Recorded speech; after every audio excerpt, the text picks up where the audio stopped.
Good morning, Free Enterprise fans, and welcome to some Sunday morning Free Enterprise racing here. We've got Zilch versus Eykir. I'm Infinius, and I'm joined by Judge Joe. How are you doing, Joe? I'm doing very good.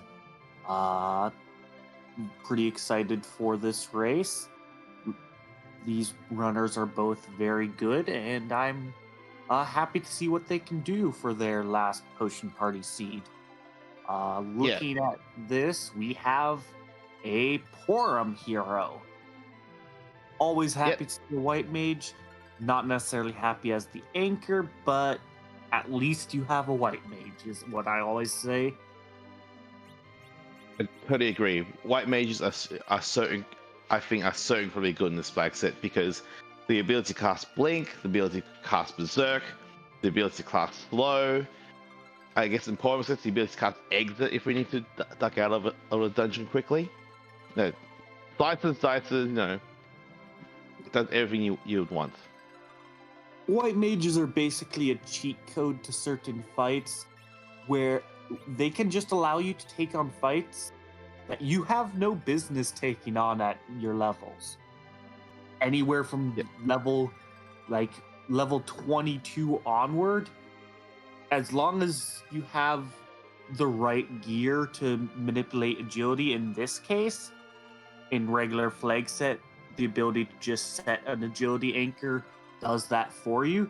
You could just kind of fiddle around, throw some life potions, throw some blinks, and as long as the boss only punches, doesn't matter if you have 50 HP or 2000, as long as you can just dodge the hit.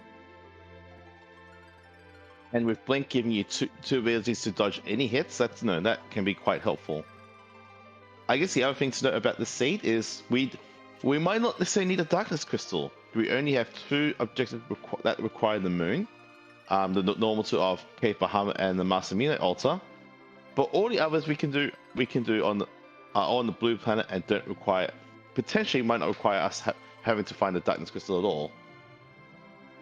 I will say, with Pinktail having been rolled as objective and the Natural Forge, going with that route does require you to find 6 key items on the overworld or underworld for go mode, as opposed to potential minimum of just Magma, Darkness, Baron Key, and Luca.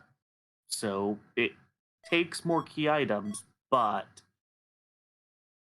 it looks like we are off, and we have an Edward as our partner in crime here.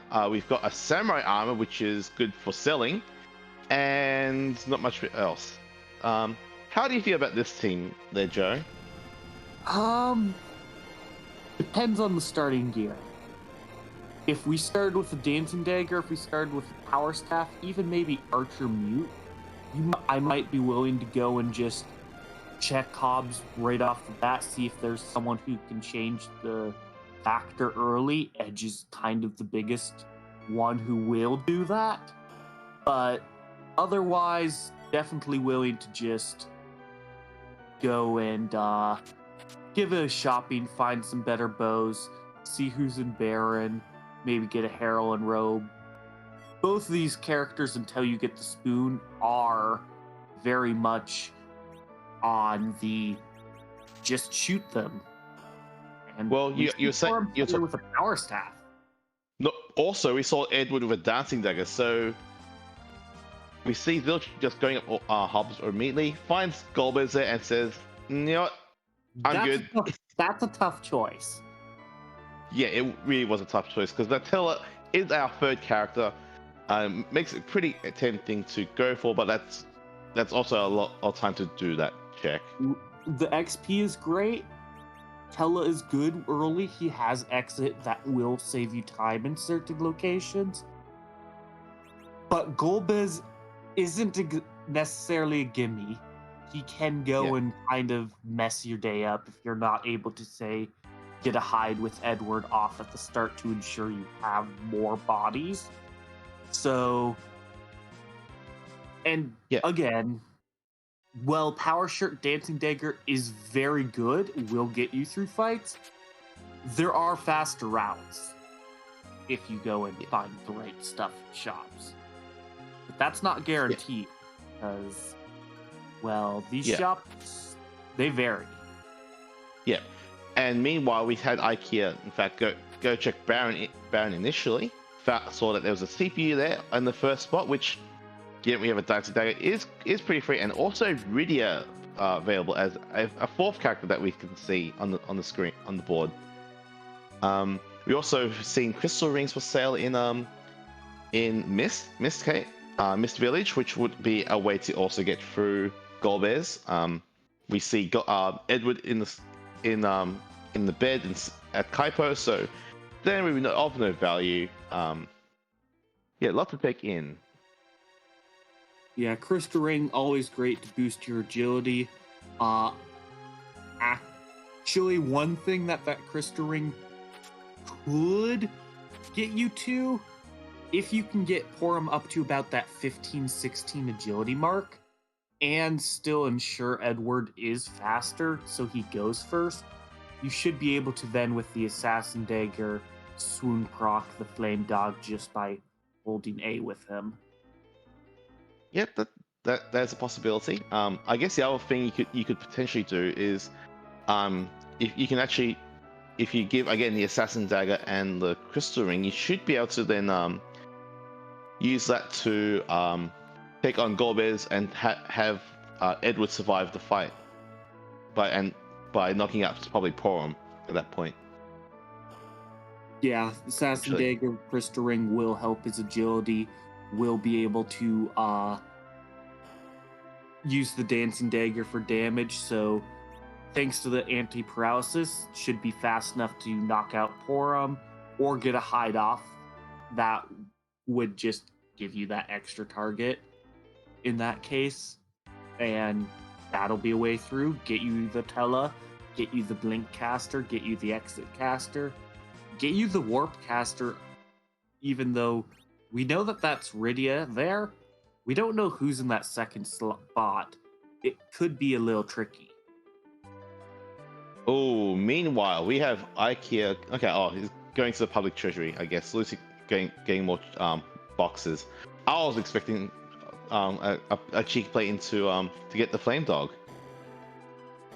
Yeah, you can go and do the Flame Dog. Would definitely want to leave a save out because I believe the best bet at this case it would be to use an Hourglass and put the Assassin Dagger on Edward should help his agility enough to ensure he can get the Hourglass off before you really see too many punches or any punches. So since it's only does flame for the first action, you can survive that no matter the HP, but it's Although I suppose that worth an Hourglass. I'll also suppose that if you're able to get the Hourglass off, you probably could also attempt to try to go for the swoon proc as well. So you can maybe save an Hourglass in that way. Maybe. Yeah, not sure you might need. It's with Porum as the hero versus Edward. It's just a little more difficult to be fast enough, but that changes things. Oh yes, that changes. That is a huge pickup. Finding a Heron Road for sale in Silvera.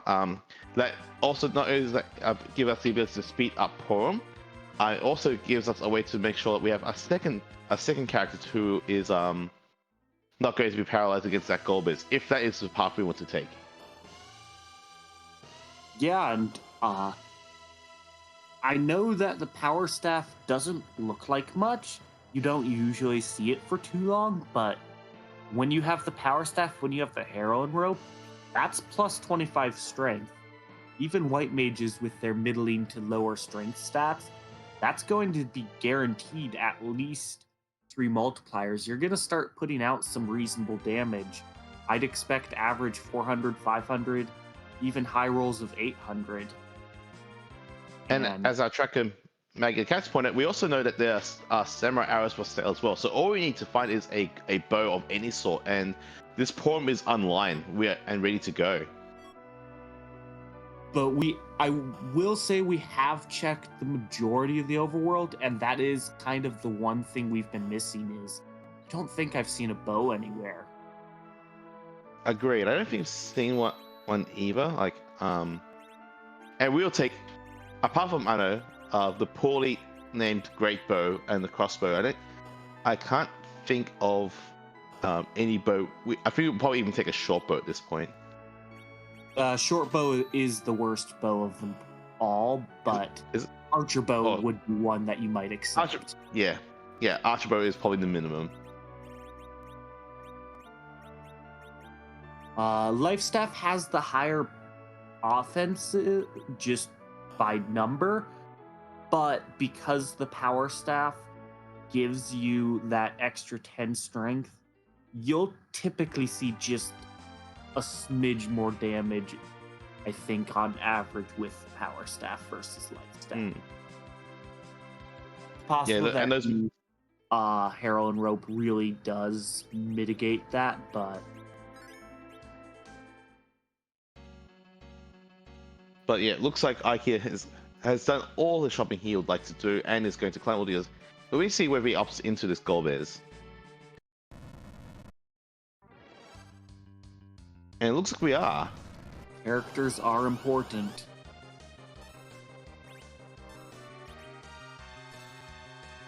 And we get the hide off. Thanks to Forum being very fast, it was able to go in, just parry and hide.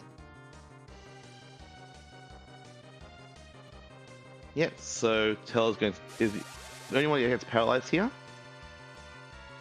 So we just have to wait a little bit for the shadow to pop out, and then we can start hitting things. Yay! Meanwhile, Zilch is checking the last shop on the overworld, checking Eykir. I guess he is really desperate for that bow. We do find Comet, so once we get there and in, get a little more cash, we are going to be returning here. Hopefully with the Magna Key. Zeus Gauntlet. I mean, no one can wear it yet. No. Ooh. Okay. Hear me out. I think Zilch might have missed a trick there by not picking that Dreamer Harp, because that would back row our Edward. Yeah, with the lack of bows, if you want Edward to be swinging as opposed to Dancing Dagger, that Dreamer Harp definitely is a route. Meanwhile, we see that, well, those Lit 3 does do a fair bit. Forum's fast enough, just kind of goes smack, 250 a shot, and gets through.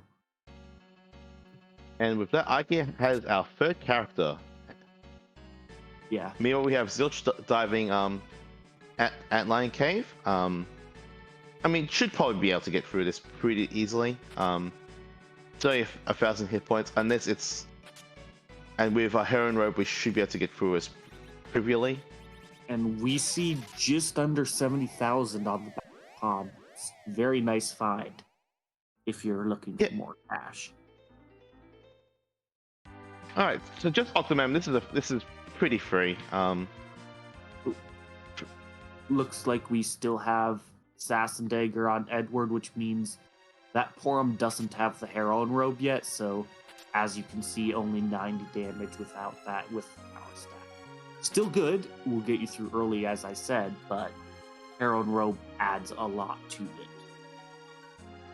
It looks like Edward actually has the Dancing Dagger, not the Assassin Dagger. Just I wasn't expecting Edward to go first then. Yeah, I mean, fair. I mean, which maybe it's possible that Zilch picked up that crystal ring. I'm not sure. Well, that's convenient. That's one part of our objectives. There's the Heroine Robe equipped. That'll help a lot. Yeah. And it would surprise me, honestly, if Eykir actually gets to overtake, because he is going to have an exit caster for this. Still a little XP, but it's going to be pretty much them leaving very similar tokens. Oh, that's okay. Oh, that just low rolled. Okay, that's unfortunate. I think it ended up being about, by my rough calculation, about 50 short. Yeah, early on, this is the spot you're likely to just go, if only I had 10 more damage or 20 more damage. Yeah. But But does get his pink tail. Gets to exit out. Doesn't have to walk out, and it'll be interesting where he opts to go next. Ordeals is an interesting option. The Bool to be just kind of a standard play. XP is always good. Golbez was split, so I don't think until after back attack you'll be learning Berserk if you, even with Fabul, but still, you never know when you need Berserk for the changing room. I mean, if we really want Berserk, we could always hit up with that Heron Rope. We probably can be in the back row and excuse me, and probably just take out a trap there and then get Berserk that way. Yeah, with the starting trap kit, that's definitely a good way. We haven't found Medusa arrows, but so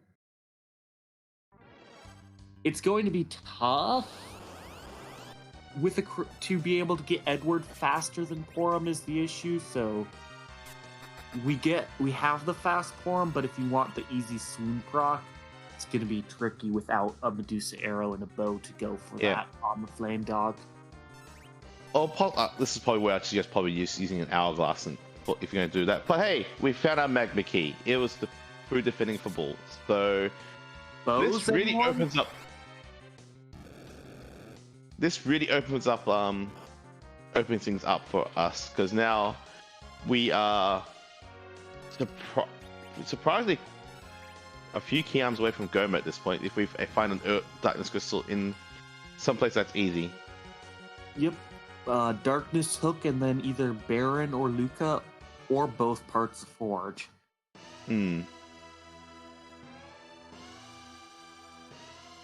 But both runners easily making short work of the Bool. However, if Eykir goes underground, might be able to save a little time with the exit in comparison to Zilch.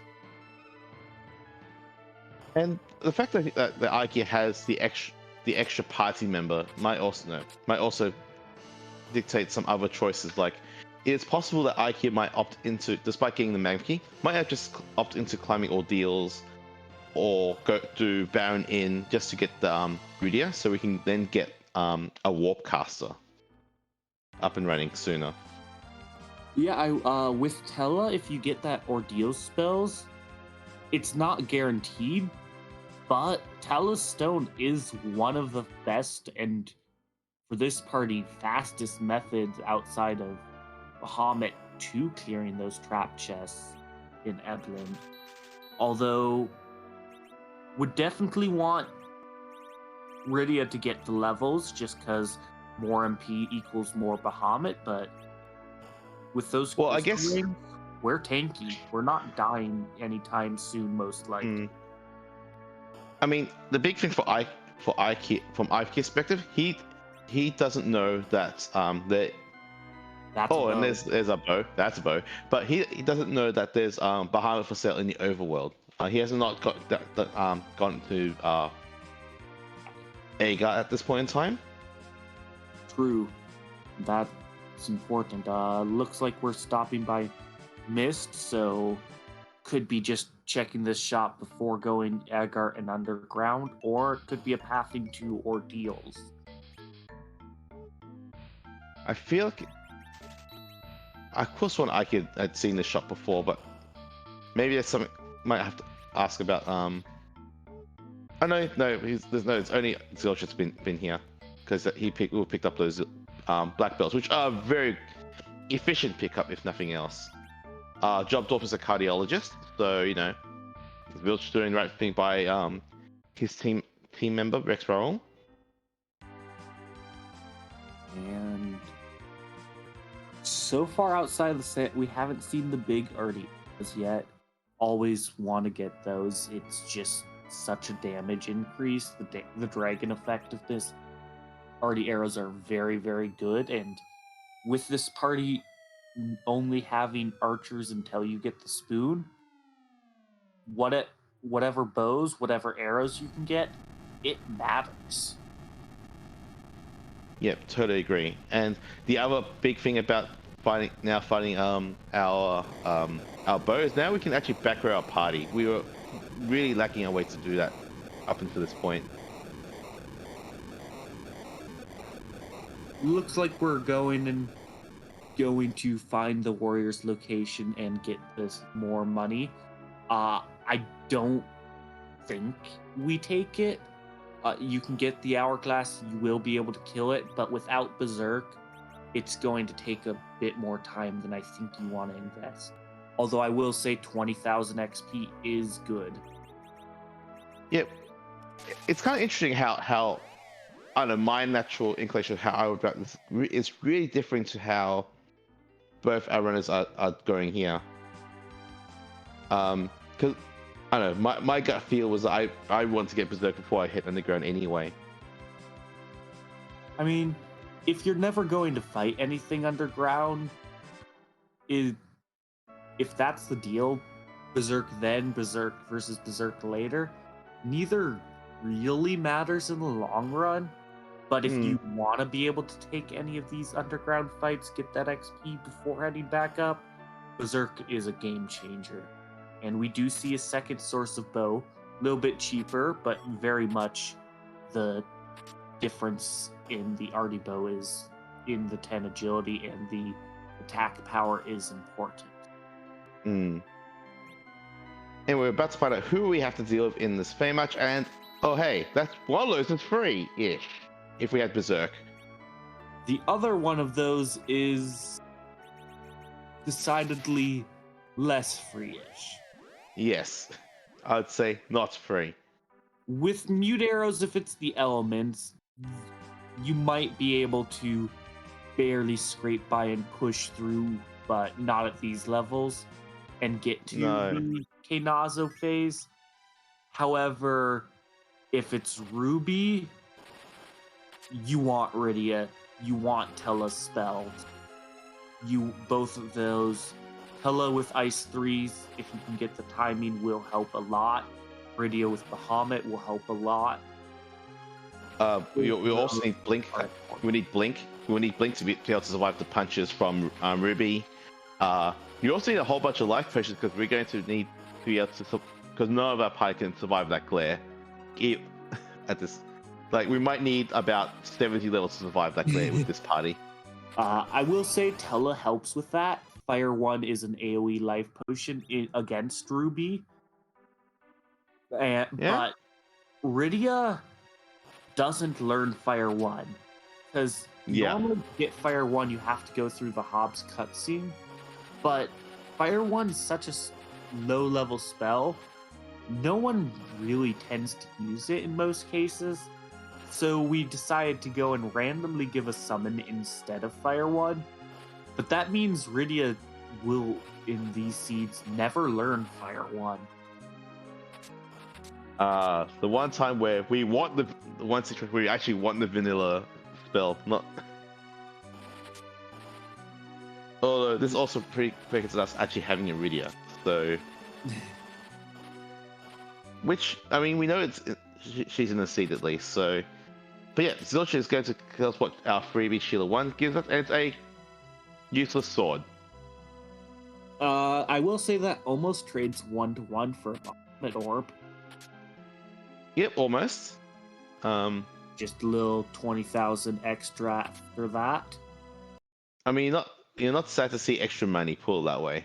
But it'll be interesting where zilch goes from here, because we've basically done our loop through the undergrounds for the shops. Where to now? Like, I can't see zilch actually ever going back to old hubs at this point. So I think zilch has decided Tella is not worth Golbez, and therefore will not be getting Tella the seed unless he shows up at an alternative location like Dwarf. Not something Eykir wants to see, because Eykir just wants more characters in general, but and we do see, it looks like Eykir shopped Feymarch first. So does pick up the samurai bow. We'll see if Eykir still has money for arty bow when going to dwarf.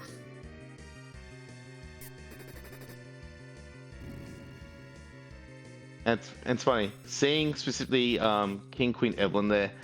Kind of means I probably would have been rewarded for my hypothetical route about getting berserk first. But that's a long fight. It's free, but that's free. A long fight. We have this gear, but without the full arty arrows, we're still going to be lucky to be on average doing more than 1,500, and with 30-something thousand, with both of them likely going every time you're shooting, although plus 25 or 30 agility does start getting you closer, you're still slower than that spot. That's a lot of animation time, and when you know there's Iridia in the seed, I believe Eykir might also know that there's Iridia. Picks up Leviathan. Eykir checked that first, which is interesting when you think about it, because did Eykir not check the Eykir shop? Might not have, or is just strapped for cash. One of those two options is the case. Looking at that number, could have bought the Bahamut Orb, so that might be the case. But it's weird because I know Eykir specifically checked the shops in the back because he ended up exiting out. But this is fascinating. But yeah, Zilch is really taking that Bahamut Orb and, well, I guess taking our Heron Robes, glass hat, arty arrow, samurai bow, really, and said, I want to clear this Eblan, which I do like, because getting to berserk sooner is a lot. Also gets you money for Bahamut Orb, so you do this, you get the levels, you get the money, you get the orb, and now all you really want. I don't know that we've seen any tiaras this seed, which is really unfortunate. We do have Stardust rods somewhere, but Silvera, I believe that tiara. If you want to go with what has been kind of found to be a pretty good setup for Potion Party, because without the ability to just anchor at 0 agility, 1 agility anchors with curse rings, you kind of want faster characters. So the Heron Robe is very nice for Iridia, but that drops the wisdom, so a lot of people have gone with the setup Stardust Rod for the 15 wisdom, which that counteracts the Heron Robe, so you're net neutral. Then equipping the Tiara for plus 10 wisdom. It's not as much as you can get with Sork Robe Tiara Stardust, but with Bahamut's natural strength and some levels, you're gonna start doing some damage. Or you could just find Stardust Rod in a trap chest. Yeah, that also works. And then, who knows, maybe at this rate, maybe we'll find a tiara in another trap chest somewhere. Yeah, it is a tier 5 item, so it's not impossible. No.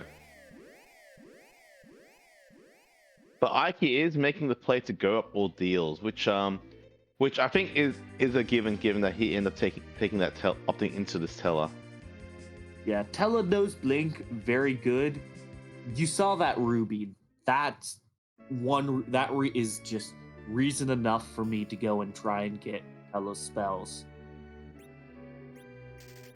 I guess to this extent also, the fact that he'll also learn float, which is a godsend in this flag set.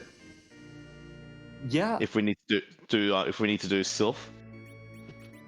Quorum is the other person who can go and get you Sylph in this part, but you have to reach level 40 at that point, and if you're reaching level 40, you're probably clearing moon fights or other large XP spots like Sylph, and therefore might not even need float at that point.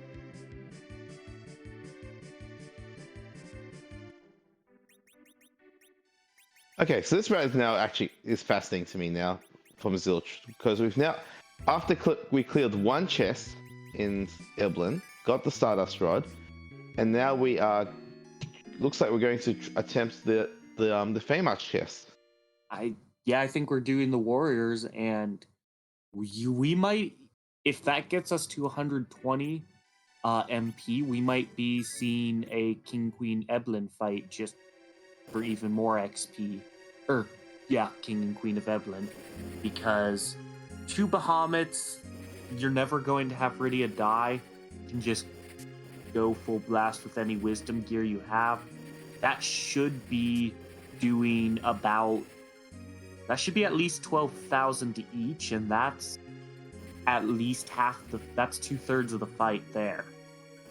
With Porum having Berserk, that's probably the other portion of the fight. And then there's Edward. Yeah, Edward helps somewhat. Without the second Artie bow, he's kind of going to not be doing much.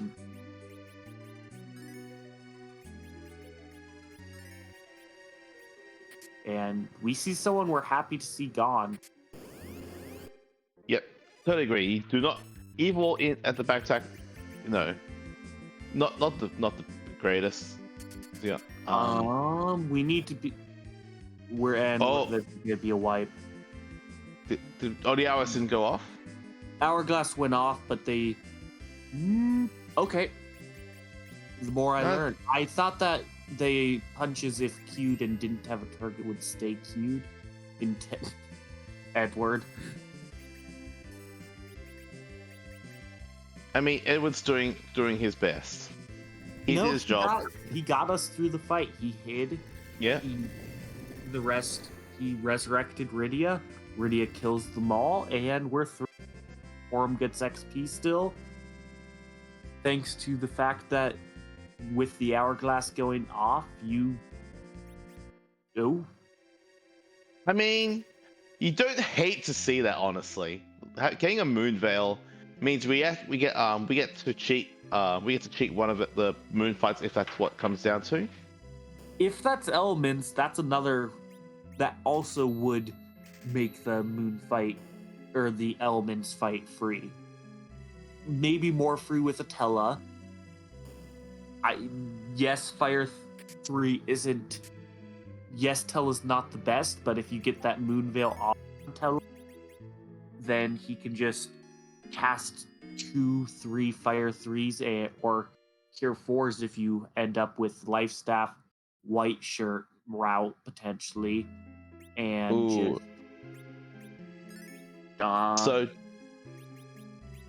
So sorry, just didn't mean to interrupt, but yeah, just noting that I could just pick from Cleode's got the rat tail, which that's going to loom. That might potentially loom large in the seed because I can't see Zilch going to ordeals anytime soon. He has no reason to do that. So if we find a hook at any point, that could potentially lead to a whole bunch of objectives. Yeah, and we see Zilch is going this first and doing this fight. And actually, Edward's job is to be on Tier 2 duty. Yes, it's free, but we can't just sit there and take Fire 2 for all of eternity. As you see, they're targeting Rydia. Rydia will die after Forum. Edward will die after Forum. Forum will probably take 5, but you need to be able to keep the party healed up while you're doing the damage. Yeah, totally. And Lap Bahamut is going to do lots of work here. with the few arrow shots also doing 1k a pop. Yeah, this is just going to be get our first objective on the board. I can't see a way that he wipes here. And if we have an ether, that would be pretty much a guarantee. Have Edward use an ether on Radia. Third Bahamut should do it. Edward's getting a little low, but unless he gets focus fired by more, fire 2s should be fine.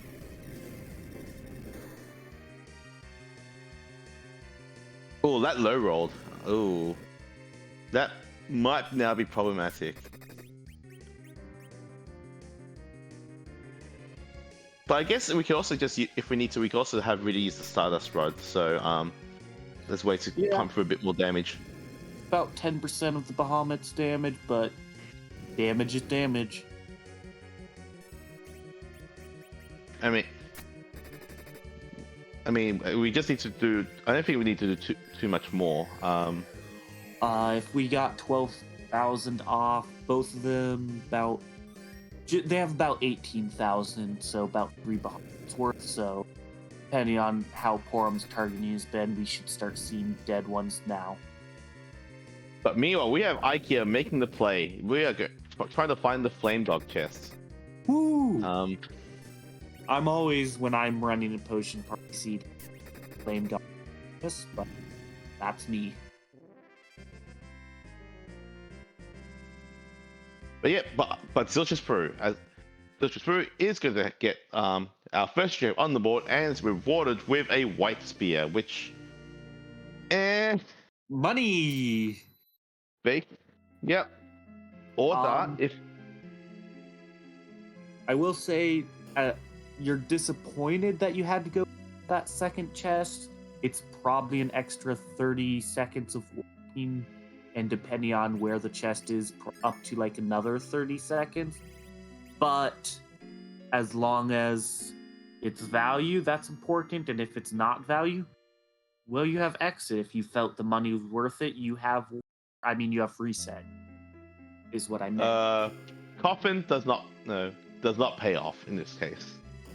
But always worth a check. Yeah. I don't like leaving the Flame Dog looming in my... Ooh, Zilch is going... It's elements, so... What's our plan, though? Looks like we're going for white arrows. That'll do okay for the first spot. But then you're going to get to the second spot, and as we'll there may see, be some fire 2s in... I don't think we get to fire 3. And yeah. Zilch determines the damage is just not enough, and is either... Nope, is doing exit. Yeah. It was worth a peek. Since you came back, should get the information at least, but... Yeah, the tools you need for a Ruby fight are different than the tools you need for an Elements fight. Yeah, totally agree. One, hope to be able to set up to skip the Ruby phase. The other, you have to set up to not take the Fire 2 characters. I mean, having said that, though, I guess the one upside, if Eykir gets Ghost Dives and gets the Moonveil at the same time, with having actually completed all deals, we have a strat available to us where we can Moonveil Teller. Yep. And we can reflect Fire Freeze and win the fight. I'd probably want at least one ether. I think with the weakness, you're going to get through with 3 Fire 3s and a Stardust Rod. But just to be on the safe side. Oh, totally agree. Like, no. I do. I feel like my views. I love having ethers available to me. Just basically it's a case where I need to top up my MP just to get through a fight. And that's Meanwhile, a fight Zilch is that doing dwarf. will really appreciate the fact that we have Bahamut. Yep. Or summoner in this case. I don't think it matters exactly we had. Leviathan also done work. Bahamut does give you the chance of killing the Om. Not necessarily a high chance, but if you get about 7,000, you probably can get the kill.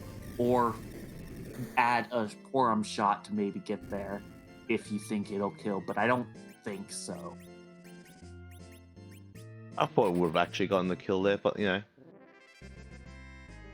But that's okay. We still get through. How much this split. Should be 70, 10, 10, 10.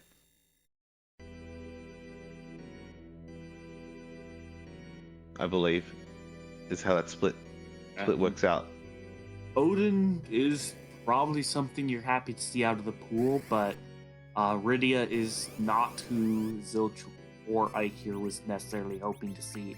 But it does mean if you went here early, as long as that Rydia lived, you would have had a warp caster for the warp glitch. Yeah,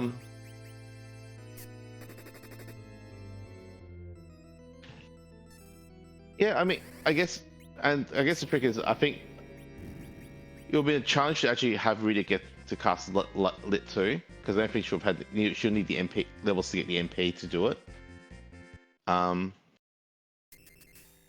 Yeah, you wouldn't have been able to have Rydia participate, which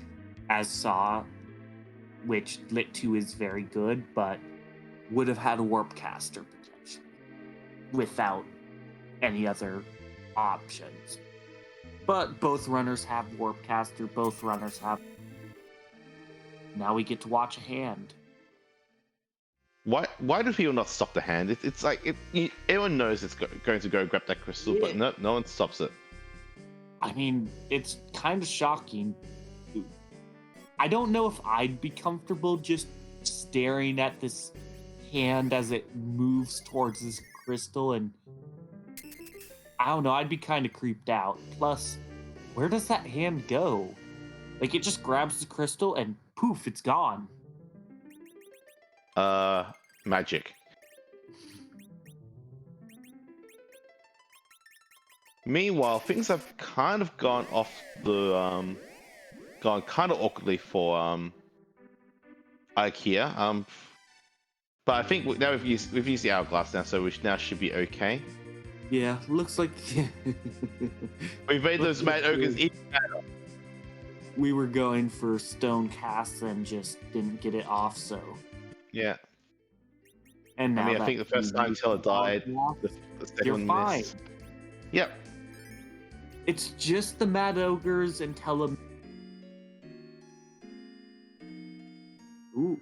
So you know how I was talking about, finding that Rattel might be pivotal? Yeah, no, we've now found the hook. Another thing to note, since Eykir has not either seen or chosen to pick up Bahamut, that Pinktail is potentially Eykir's best bet of grabbing Bahamut. Yeah, I mean, I guess we're picking up more crystal rings at this point. Yep. Which makes the crystal ring from Dwarf get less value if Eykir goes there at some point, but crystal ring's crystal ring. I mean, being the +5 agility, resistance to paralysis, resistance to dragon, yep. That's a lot of things. So, I'm gonna put agility. But yeah, we're about to find out. I guess we're about to find out real soon in how much trouble Zilch is, because if that red tail leads into, I don't know, say the Baron key, I can't see a world where a Zilch goes up ordeals anytime soon. The worst case scenario, well, maybe not worst case. because bosses are bosses.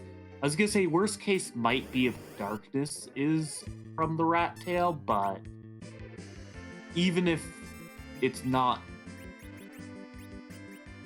doomed because it's not darkness required, that's still 2 objectives and that can be rough.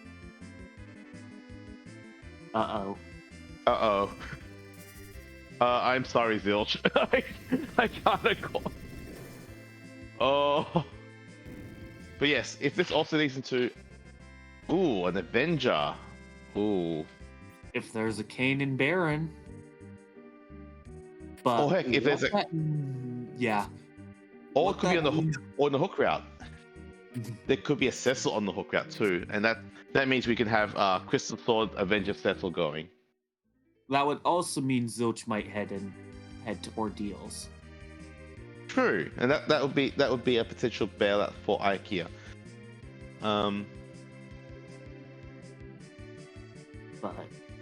no, you got the hook. You're heading to the trap. Looks like Zilch does still want to see what the pink tail. Don't hate it. It's objective, right? Yeah, true. You want to do this anyway. And you never know when you're gonna see a D-miss at the hook route and decide, maybe I'll finish the hook. Not likely, but it's not. Oh, there we go. Yeah. That's what we wanted to see.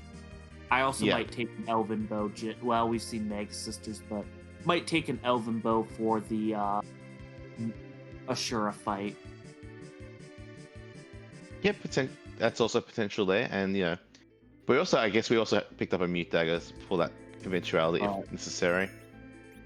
Eykir is still missing the Artie bows, so that's Zilch's big advantage is just how much. Looks like we're going all the way to get the character before doing any sort of stale man check, which the XP from the stale man's not great. 1,000 from the 2 of them. 4,000's 4,000 for a new character. And for Eykir, it'll be a slingshot. Oh, hey, you said a cane, right? I did say someone with the Avenger like Kane. Yeah. That's a pan. Ooh. And that pan is also potentially scary because that's going to lead Zilch away from the ordeals. Yep. The pan is value not determined.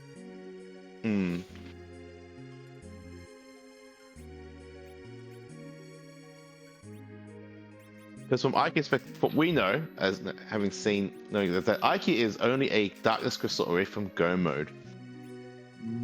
Yep. With that Baron key from that rat tail, all Eykir needs is Darkness and the ability to take on those 2 moon fights. It's not free, but I think, well, actually, if you take on the warriors, then you do have a method, even if it takes a little RNG to get through the elements. But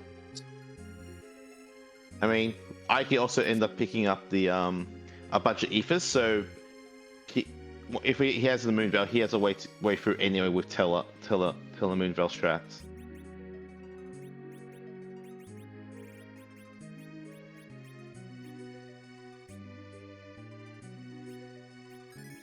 But I also have to think that Eykir's plans on just doing this check first, because that's where we also get the slingshot cane first, before trying to walk backwards and find the stalemate check. Yes. What's your thought to doing Cure 4s reflected with Tella instead of Fire 3s? It's maybe slightly lower hack, but it is significantly faster in a situation where Tella is going to be much, much slower than the boss. I think the counter to that is that I would have to be extremely confident that two casts would do it. because with if Cure 4, that's 40 MP. Teller only has 90 MP, so that's two casts. Whereas 5-3 costs 30 MP. Well, that's 3 casts. So I think in that spot, I think it is better to do 5-3. Yeah. Question of if the punch animations is worth stuff, and we'll find out what Eykir chooses. For all we know, we're not even going to see that strat, and we'll just see an alternative method.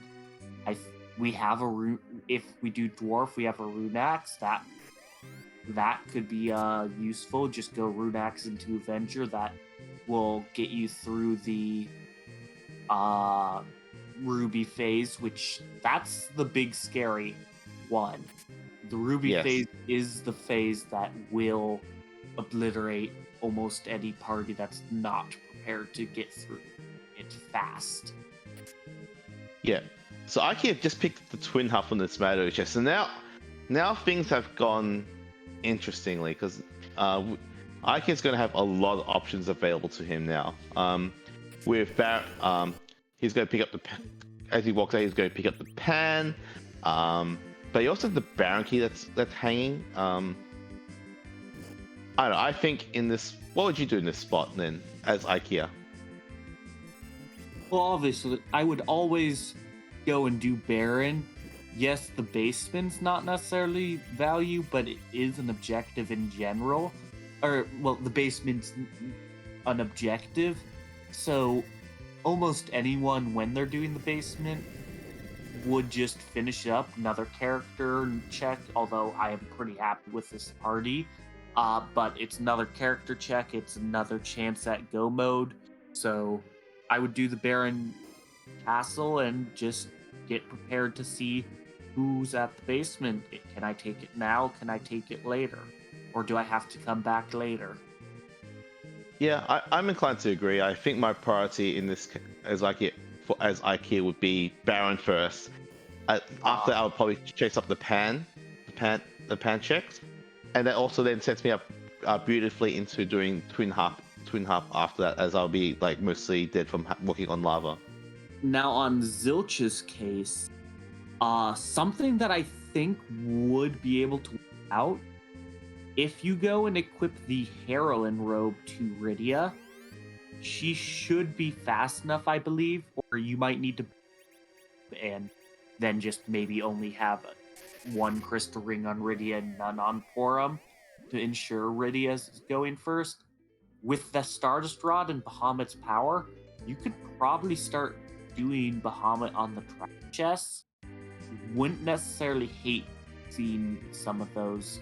Well, you can. It's a good... You just got Kane, you just got Avenger. That'll get him the levels he needs to start really pushing damage with that. Yeah, it's interesting. Like I said, interesting options was just like the fact that is available to us. Also, great heads up play to remember that there's a dwarf axle cell here, so now we can backroad his Kane.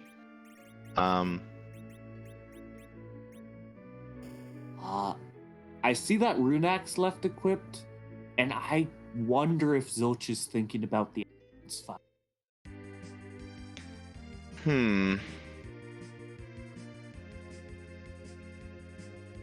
Possibly, but I feel like at this point you're probably better off checking your freebies first. For sure.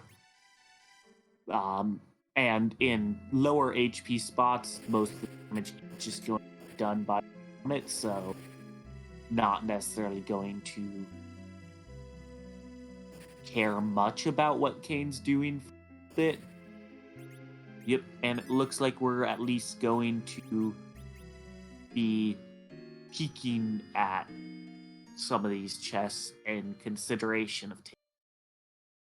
I mean, and I do like doing this. You're not going to go down this path ever again, since you already have the pan. So you may as well just not do these opportunistically. Although I probably would have also got upstairs in Zilch's for Ikea's perspective, but To each It their looks own, I like guess. Eykir. I mean, I didn't see if Eykir took these two. Doesn't look like it. No, it doesn't look like it, That's huh? a good fight to see. I think. Virus. Virus works. Unfortunate that Kane did take the punch, but Virus should do enough. Now, if that's darkness, that could be big. Zilch. Just a package.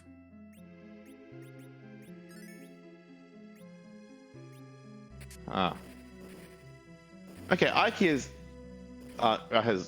is now interesting in the sense that, well, instead of actually opting into this our Baron play, we're actually going to dive Fey March. Yeah, I don't know if the elements. Well, again, we've mentioned a method that once you get the Moon Veil, it's through, but I suspect once trusts the Warrior chest to be a bit easier and really wants to get those levels on Kane. Wow. Yeah, I mean, again, reasonable option. And again, Tella's wisdom and will don't really that fast or necessarily grow much at all. So if you are going to use the Moon Veil once you get it, now isn't that much worse a time than later. I guess the flip side would be if you're waiting to get see if Rita gets to a elemental free spell, like a fire free. But that might be a while. That might be a while as well.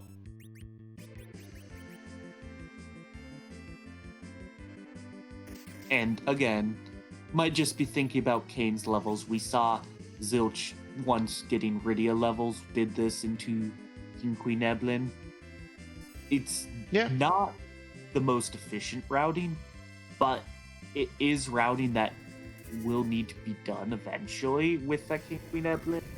So if you want the Kane, that's something that you know needs to be done. And yep, Zilch is continuing to do these and gets the Legend Sword, so that is a bit of value. And this is on fascinating the side, so don't know that we're going to see Eykir going back anytime soon. So no, I don't think it's just so far out of the way for him to do it, right? Like that, yeah, Eykir is likely to be needing to find the Disc Crystal at this point. And while we've already seen 2 key items from Sylph, that doesn't mean there won't be a chance of having a 3rd key item in Poison side. Yeah. Although I guess Zilch after this is going to get do our pan turn-ins after pan checks after this. So only 1 key checks. We've already done Sheila 1, but no, look, it's a free check. May's kind of got to do it.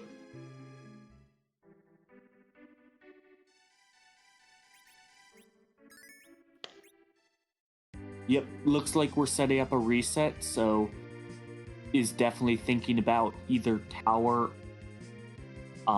back to Sylph. Looks like the next place Zilch is looking at if there is no value from the hand. Because otherwise, I don't think you set up a save reset if you're going to be doing Twin Harp. Maybe if there's no value, because it's not much XP, but yeah, it'll be, again, it's interesting to see if this is value or not. Where do you go from here? we're Sand walking, Ruby. so probably Twin Harp. Yeah, I mean, which is kind of what makes saving downstairs kind of odd, right? 2, like 5, 8, that's 9. Or it's because it's key item wants to just keep it because 9 is close to 10. Yeah, I mean, I agree. I think you want to keep this anyway because like it means that when you get that darkness crystal, or if and when you get that darkness crystal, you're going to get 10 key items. So, um, it allows you just power through in that regard. Yep. And again, we're seeing the difference Bahamut and Leviathan on Eykir. That Leviathan just does not do as much damage. And the Arty arrows are helping. Oh wow, that's but I don't know that we have the Arty bow, which would be another way to do even more damage. In fact, Eykir does not in fact have the Arty bow. He's on Samurai bow and Arty arrows. But you do see the difference that the Arty arrows make, and a little bit more levels as Horum is doing just that touch more damage despite the lower tier bow. However, I think it's about to hit that time where we are obliged to be quiet in a second because the village has gone into cave magnets.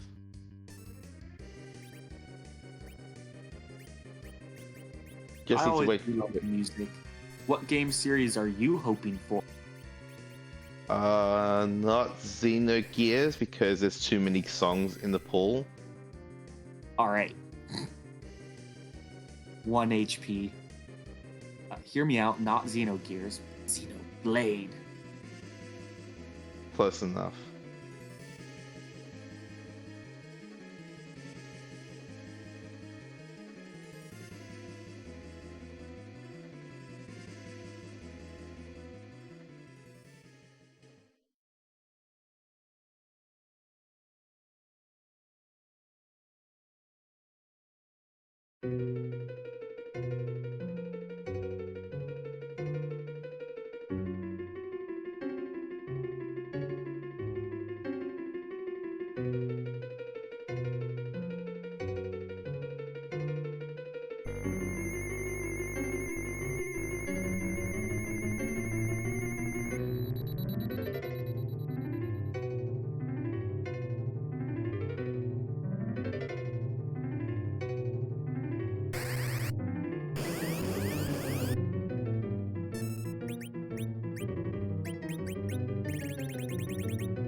So the laws of the universe finally broken. We find out that Twin Up gives us a life staff, so no value to be held here, which means that Baron Key is really looking a lot larger now. Because from Zilch's perspective, we have top keyless tower or Thinky Ordeals or the back of Sylph. Which 2, 4, 6, 8, 9. 9 key items might lead me to taking first. Flame Dog still for Zilch. That's not 10 key item. That's not gonna be a 10 key item, but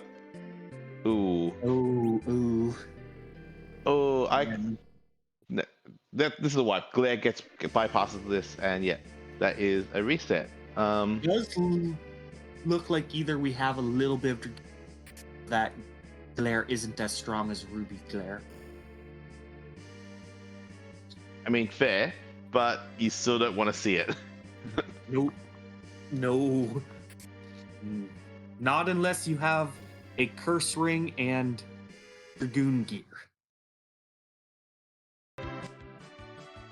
And there's a slight problem with trying to get a cursed ring in this with this flag set. You have to go and farm them off random deals.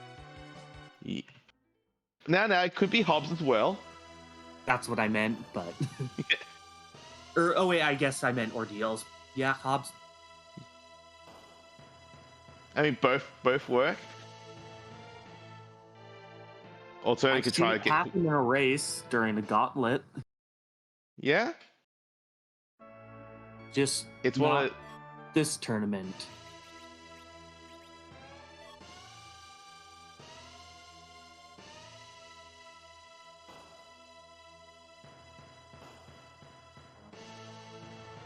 But now both runners are locked at 9. The Legend Sword from Sylph and the Baron Key from... Nope. Oh, Baron plus Rat is 2, so that should be... What? Oh, no package. No package. That was also in Sylph. In Sylph, yeah. I was like, what am I missing? 'Cause I knew I counted 9. No. Map checks out, but... what? What's in Mist? What's in... Black belt. Black belts. Black belts.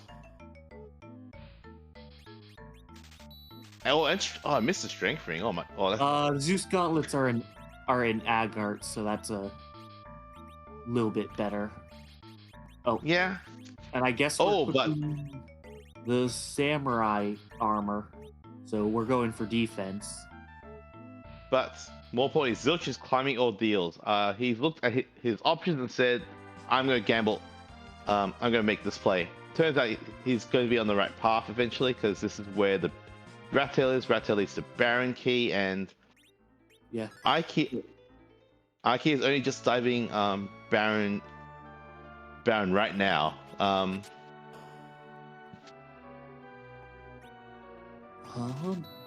Yep. Give me Dragoon.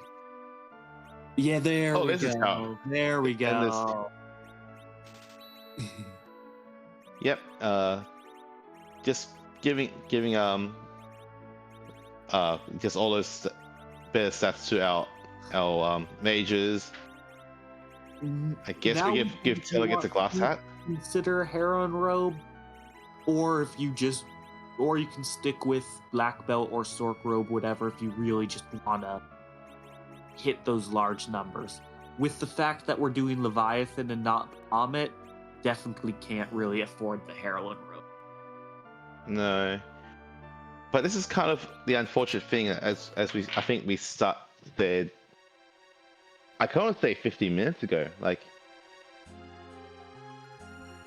kind of, I think he's in kind of an awkward position now, because he's had this Baron Key for the longest time, but hasn't, and he knows that Odin Spot is a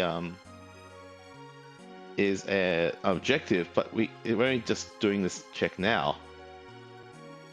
Now, I mean, all the plays made sense. Makes sense. It's a randomized. Part of the reason that might have led to putting off, one, you were given things to do, and you don't know that Eykir trusted in the party to be able to take the Odin throne, so decide to try and put it off till he felt he was strong enough to take the Odin throne. We might try and see the double, or we might just see the save after doing the Baron throne and go to the Odin throne. I mean, again, all reasonable. Well, we know that there's no scary witch burns waiting us. Also, we're way too fast. Yeah, we're way too fast. I get as a runner not letting it happen, because even if you have this party, even if that's not a scary spot, a witch bird, it can ruin your day. So meanwhile, the King of Baron is in fact replaced by Lieutenant Baigen. I see his coup has gone further this time. Yeah. Instead of serving a secret person disguised as the King of Baron, he disguised himself as the King of Baron. Does that mean he rebelled against Kenazo? Possibly. I mean, we know that Kanato has has been replaced by Rubicante in this seed, so Or maybe Chainaza was simply reassigned by Kolbez, and they decided Baigen was the best replacement. And that is still not another character. yeah, that's back to Ridia. So, but we're about to see a new key item check, so that's exciting. It could be. Or it could be an Earth Crystal, and we're sad. I mean, You're not sad, but that's not the check you want to be going. Agreed. That's really not the check you want to do in that spot. Lukaku would be interesting, but again, not progression. Tower key is something you probably do like to see in this spot, honestly, because at least that means you get to do keyless, the full tower as opposed to keyless tower. It ensures a cleaner routing for sure. Mm. And we'll see Zilch hot on the heels there, but does have that Legend Sword advantage, and 10 key, and well, both have now key items, but Legend Sword advantage being from Sylph, that definitely could be big. Yes, agreed. Like Darkness is go mode, but you're almost as likely to just find the Adamant Rock way to this, and that would save you that walk to the Masamune altar. And Yuck! No. Past it only goes 400, but that's going to kill 600. That was more than 400. 5 to, I think it's 4 is low range, so it's 4 to 650 or 50 to 650. We'll come back for that one later, I believe is the correct answer there. And Eykir making an unfortunate choice here, like panning to us getting a reprise of near XF's Fiend, but we unfortunately we know that doesn't lead to any joy. I don't know what you're talking about. XS theme is wonderful. I mean, you're not wrong there. XS theme is pretty good. During that theme. I mean, I do enjoy XS theme. It is very good. So I'll concede that point. It might be a tough call, but that might be my favorite final boss music.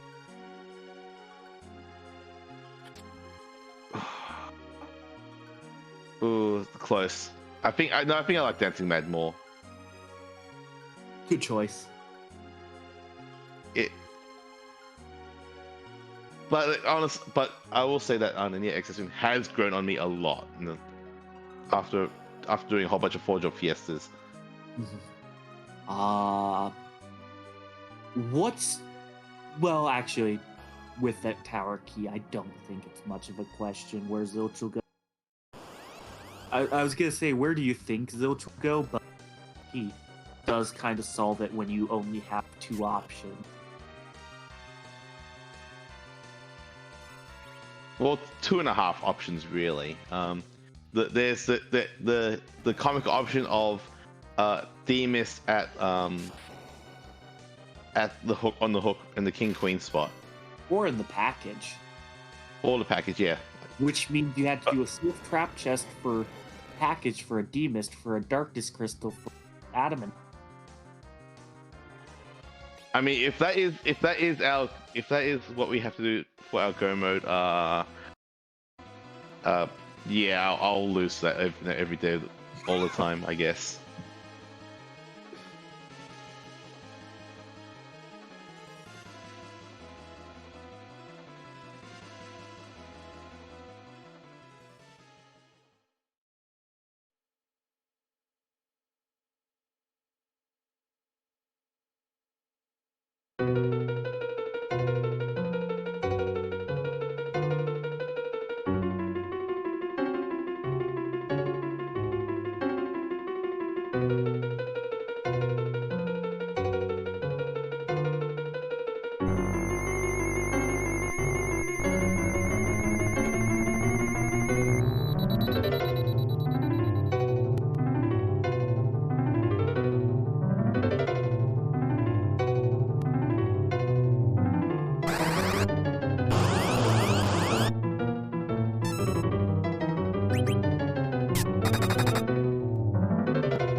Yep. And there's our prize of excess fame, and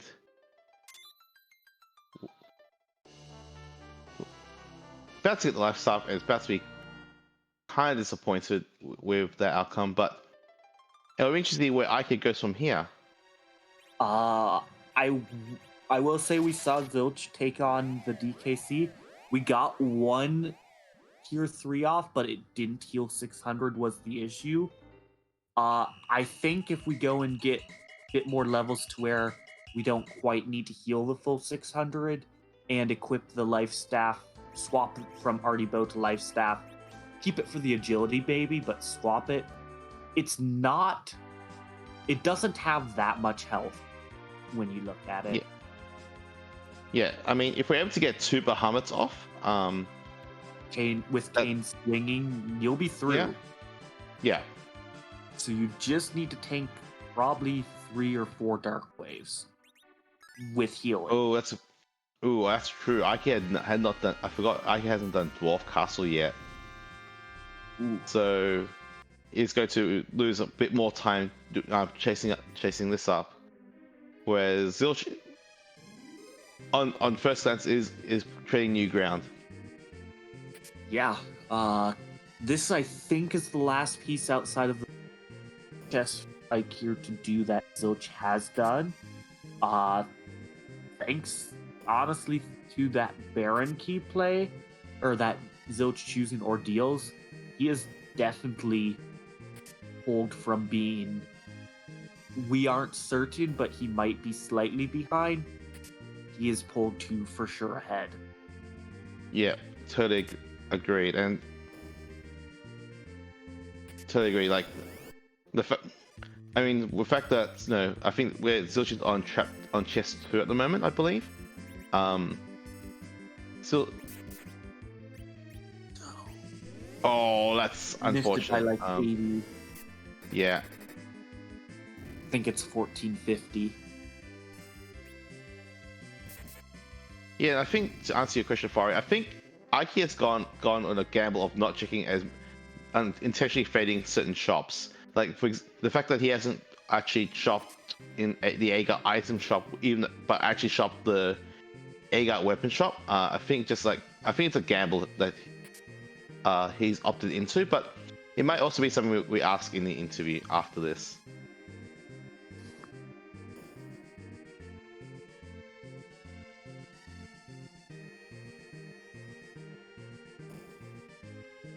So yeah, still looks like we're still climbing this tower. Still trying to find where our darkness crystal is, or potentially the other half. I guess from just perspective, the other half of Forge, and the Luca key. Either way, we're still climbing things. Oh. That's an earth crystal. That's awkward. Yeah, to say the least. That's a long check. That's not. But if Zilch hadn't seen 2 key items from, I'd almost be tempted to go there instead. yeah, but it's super awkward, right? Because like, realistically speaking, you also know you need a whole bunch of XP to get through that the DKC fight in Odin spot. Maybe it's actually reasonable to actually go through Sylph to get XP to then knock that out. True.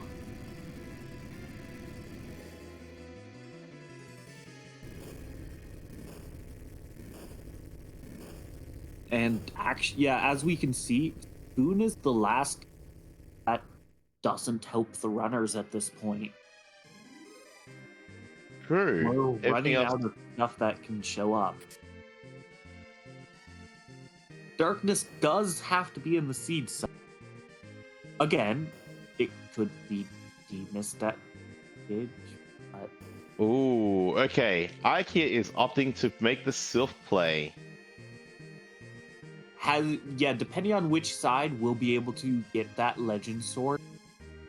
And with 10 key item, we did see like 3 trap chests from the hand side, so we'll be able to get that double XP on one was. Plus, float does help. Float does in fact help a lot. And the 4th chest is just a bandana, so we are running a very quickly on checks to make. Oh. So do you take this fight there, Joe? You see a blue robe. So the first one, Bahamut clears. The next 2 are just eyeballs. Then you have Flans, which a virus is fine. It's not terrible. Okay. If it is the gauntlet. It is the gauntlet. We've seen Water Hag already. Because Zilch checked, I think it was Mist Cave? Yeah, Mist Cave. As our tracker Meg pointed out, Water Hag in Mist Cave means that Zilch knows that this is gauntlet. He has that information. So yeah, you just need to... It's not bad. This is the worst fight of the batch. That's not gonna do it. Yeah, those Stonemen have lots of magic resist. Again, way more than you'd think. Bahamut, Avenger, Virus, probably Virus, will be all you need to clear. This one can also just sit and wait for the Avenger. Avenger is a pretty good item, after all. But also to note that Eykir is going through the Poison Treasury side right now, so it'll be awkward if you get the Adamant Rock in the darkness, because I don't know if you continue on. I mean, that'd be a massive sylph with 4 key items, but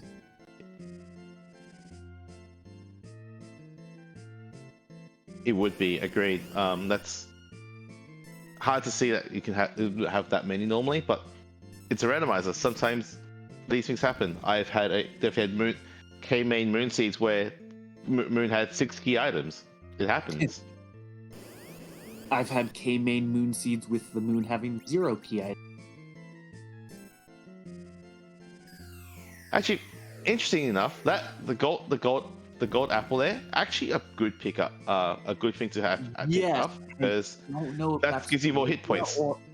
I could see 3 people for that, and Telemite is on that list. Yeah, right. It's funny how that works out. Like, that gold apple gets Rydia very close to tanking. That gold apple ensures Tele definitely tanks the first win. And it pushes Porum up to easily taking 2 waves. Just a glass hat, so we're down to... We're getting really low on checks. Yeah. I mean, Zilch is about to get the Talketon. Not darkness. We might actually be looking at that demist. Yeah. Or it could be it could be in the back of the Poison Treasury, which Eykir is clearing out right now.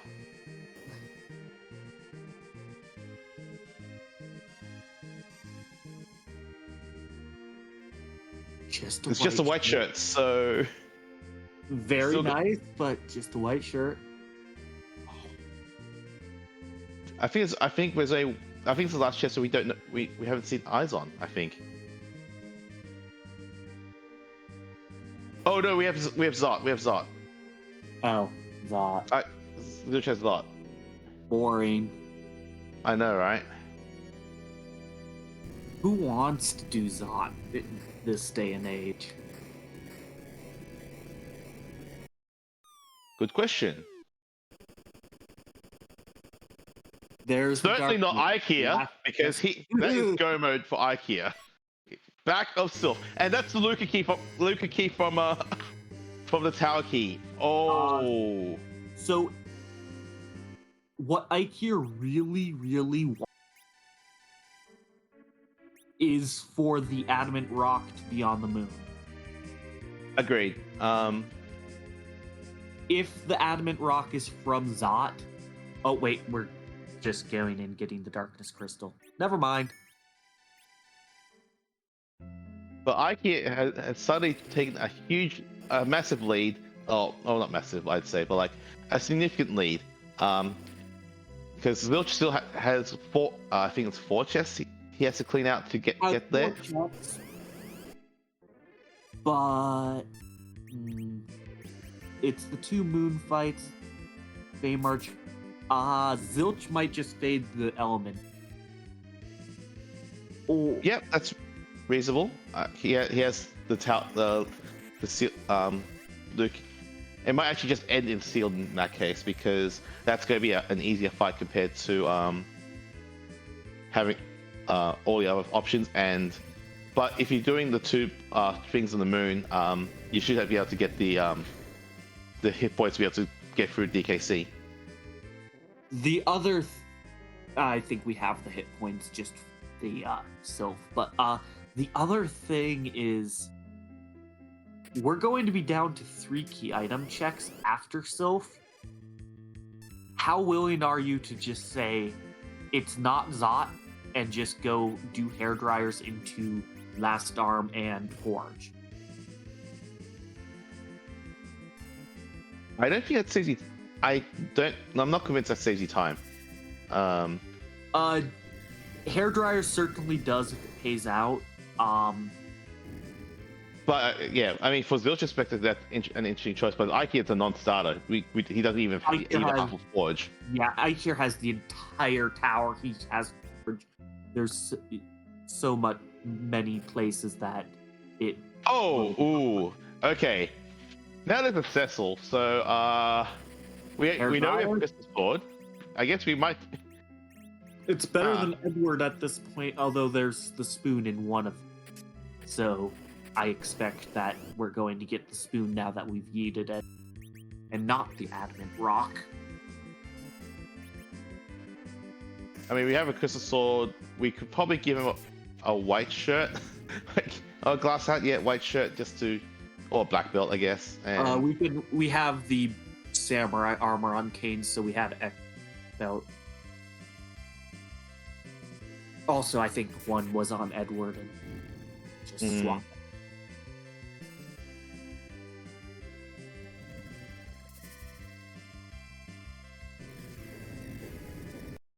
But again, this is a 1 in 3 chance of being.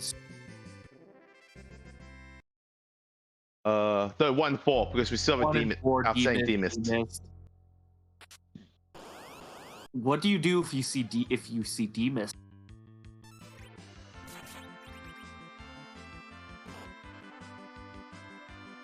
If I see demist,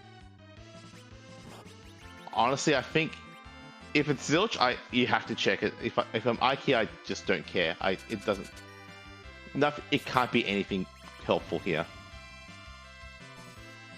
Okay, life glitches. Oh, did it miss target? Oh, that's an unfortunate miss menu, because that might cost like a couple levels off this Cecil here. Yeah, because it's getting slingshot. You're getting 120,000 XP. Every life glitch, if you can get it, you can get it up to about 200,000 for Cecil from this spot. Yep. Zilch has now also picked up his darkness crystal. Is about to go over and raise the lunar whale. Again, interesting how he routes it from here. There's a non-zero chance that he cleans up first, and that's what we're doing. When your last. Yeah, warping out of sealed cave is about equivalent to any sort of time save you would have. Moon, Bahamut, exit, fly down. You don't save time doing that route and end sealed, I don't think. Yeah, but it's also interesting to see what ends up being the faster route, because now Eykir is going to be up this Cecil with this crystal sword. I don't see there's a world where Zilch takes him at his He's going to run into him by. Oh no, he doesn't need to go. He doesn't go to LC, right? Because he can just do K for Hamlet. Again, I think Masamune is the slowest objective at this point. DKC, very doable. Luca, almost certainly doable. Oh yes. K value, well, if K value's not doable, then fine. K value's doable, but that is something that I don't. You can go and jump with Kane to get your Bahamut off. Oh wait, you can Bahamut. Never mind. Yeah, you can Bahamut the spot, so it's okay. But I don't. Honestly, I think in this spot, I just go. So Chris, I don't even think I bother jumping. I just take a swing. I don't think it's. Depends on how much damage you're losing to physical evade, but yeah, you need to get the blinks out. So yeah, time. Yeah, but to me, Cecil's the carry of this fight, so I don't. Kind of unfortunate how now.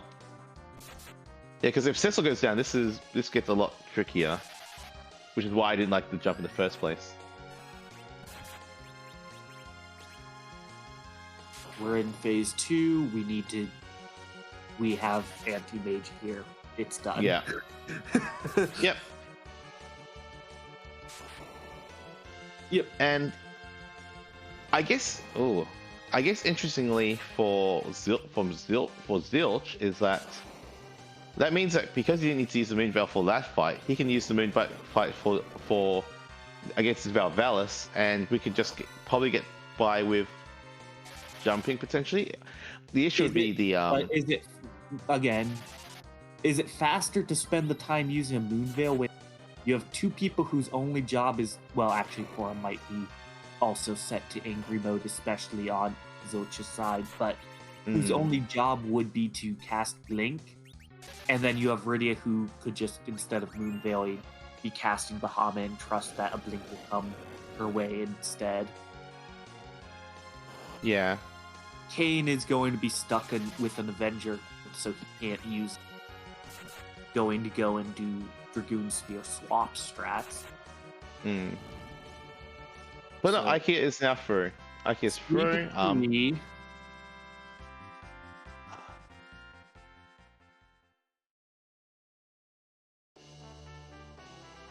Oh wow! Oh, second Avenger. Second Avenger is good, but yeah, that's funny.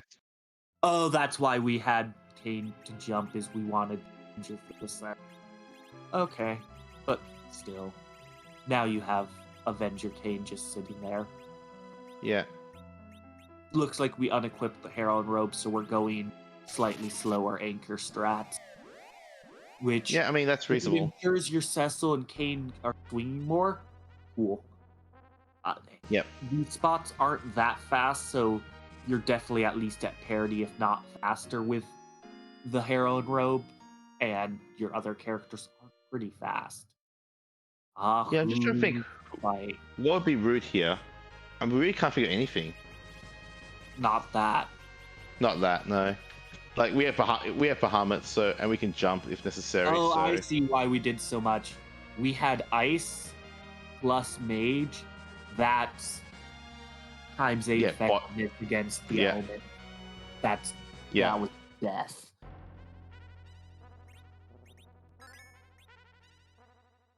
But this is actually this is going to be a close finish in the end, because again, Eykir is going to walk down his LSC, is going to probably take out this Master Unit Altar, but then has to come back, do the Queen of some monsters. Also has to do the Odin spot, where Zilch just has Odin spot to go, and gave Bahamut, and is about to clear the Seal Cave pretty shortly. So I'm going to say advantage Zilch, but agree has to not mess up with the DKC. It's very, very doable, but it's not you do have to be set up properly and ensure your healing is coming. Yeah, that is going to be an extraordinary and incredibly technical fights, considering that Zilch does not have cure Cure 4. I probably only think level 45. Yeah, so no it's Cure 4. fine. You only need to heal about 400 or 500. I think we even healed 300 when Zilch went there earlier. So we have the HP to tank multiple waves, most likely on people. Like, yes, it can high roll and double kill Rydia, but it's not likely. Kayn can tank 3 waves easy. So you get the Bahamut off and get at least 1 cure, and you're probably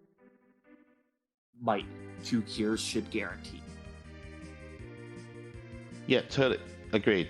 Agreed that Zilch does, having cleared a whole bunch of Sylph and has levels, does have a higher margin of tolerance to be able to not have to get through this. But still, yeah, it needs to think through this properly. First of all, it needs to heal up first of all. Yeah. That's something that I probably would have wanted to see equivalent jump to ensure you are doing, because that would be like 7,000 versus 1,600. Unless we sold the Runax, don't know. I feel like we sold the Rune, or we never bought one. We got one from Dwarf or Luca, as the case may be. Oh, in that case, yeah, I probably will swapped and jumped, and yeah, it makes more sense.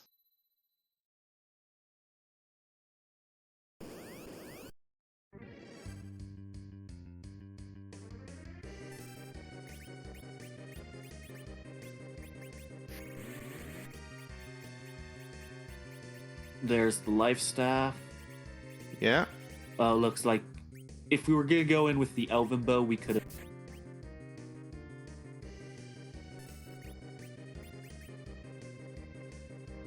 Okay, so we got the Cure 3 off, so we're probably through. I think the Cure 3 going off means we go through. I'm pretty sure. Also, I think it looks like we changed the battle speed to like battle speed 4 to get through this.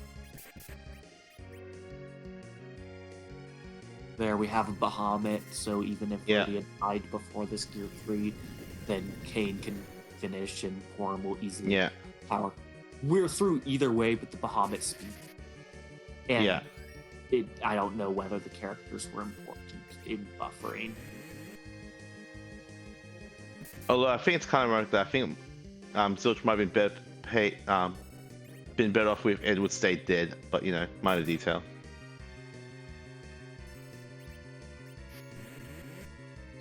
Like, I mean, we're fine. I mean, that's okay. Like, we're fine. We're fine. We're in no danger. Yeah. No DKC down.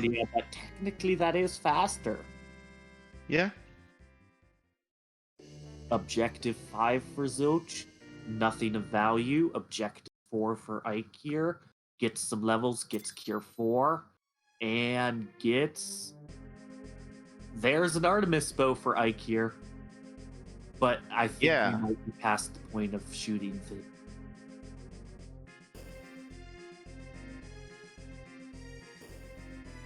But no, this is actually going to be very close because Eykir needs to head down to Asura as well as do this this DKC check. Whereas I think it's going to be a pretty straightforward fight for Zilch to take out Dalvalis. The Bahamut, I think the Bahamut's doing work has been a little bit of where Zilch has gained all of the advantages. Just that difference in power of the Rydia when Rydia was one of your 2 primary sources, along with the Artie bow. That just kind of helped Zilch clear a little more, Yeah, I mean, we saw a whole bunch of cases where the Viphyn with all its own chase was doing 2k, whereas Bahamut was doing 6.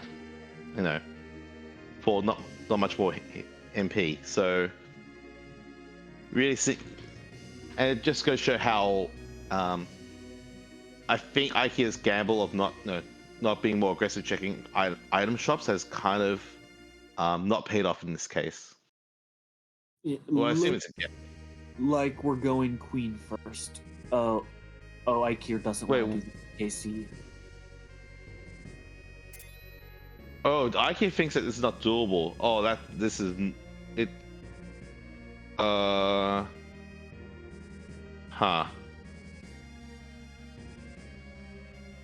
I don't know what to say about this one. Because this.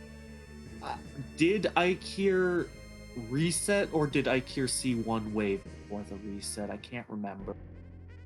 Because if you saw that it only did 600, you should Maybe expect it to be doable. But if you didn't see the damage number and aren't familiar with its range, totally understandable to yeah. Like if you, I mean, I guess the issue that with this line is that if you're going to do this anyway, then why not then also check last time if we're still counting for key items? Now we know it's not going to be useful. This is going to kind of play off eventually because we know the Tau key will lead to Luca key, but I would expect a check of that first. If this is the line we're taking. That's also a fair point. The elements is also potentially rude, and might not have come up with plans to get through that element at all. In which case, yeah, again, still 7 out of 8.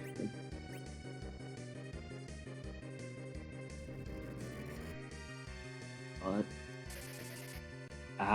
we have Blinks coming out. Edward is parrying again. Been a bit since he's done much for Zilch's side. No, I mean Eddie's doing good work, being a sponge for spells. Stands in front of the party so that they can be in the.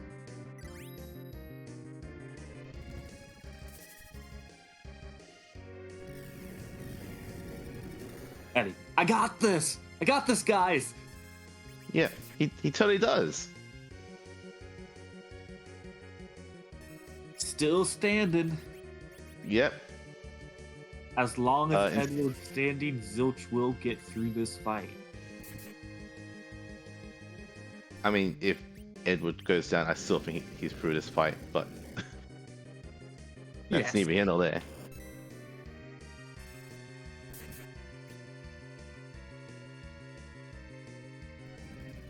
But Bahamut, yes, it does a little bit of reduced damage, but 5,000, 5,000.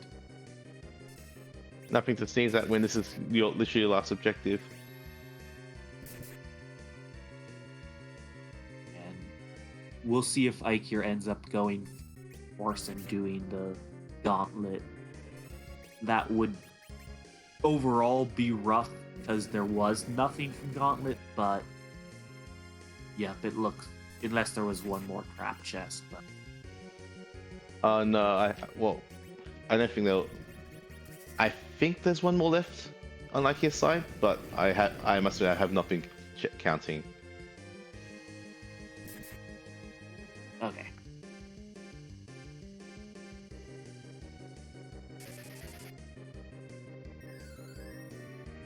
And there goes that alert.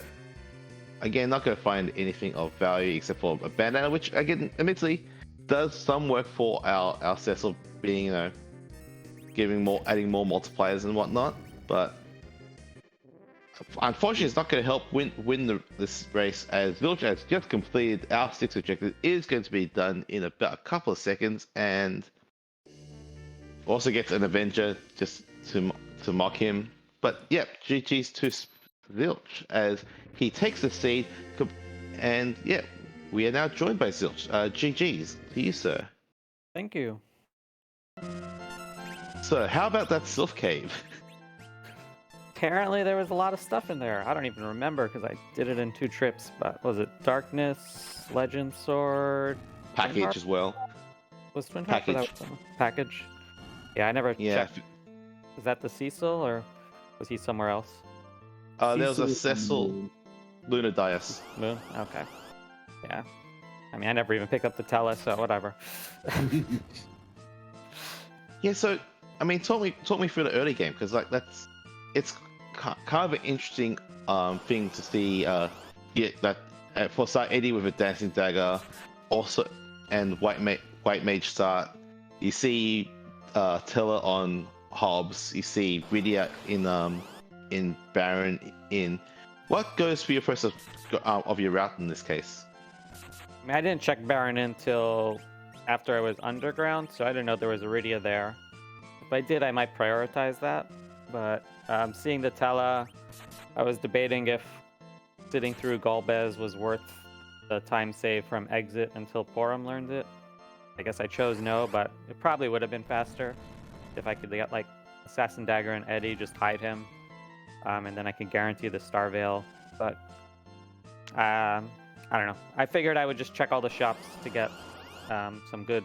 I wanted a Heroine Robe, a bow, which I don't think there was one above ground. No, there were not. There was. Yeah, so there weren't. The bow. Yeah, go on. But at least there was a power staff, so I could bop things. But yeah, I was just trying to be a little thorough with the shop checking. Get enough power for my 2 amazing characters to get through. I did do the quick Hobbs check mainly because I wanted to see if there was an edge there by chance, and then I could save time on looting and everything else. But that was the initial plan, and then after that, I was just like, all right, I'll do the simpler, the easier checks, Antline, Fabul. And after that, I mean, because I got Magma Key, then I was like, okay, now I can go get the rest of the shops and actually get good power on my characters. But if not, then might have been spending some time in Eblan Castle or trying out Baron Inn. But yeah, that was my initial early game plan. That's fair enough. Arrows. Yep. Any thought on picking up the Dreamer Heart just so you could back row Edge and Eddie?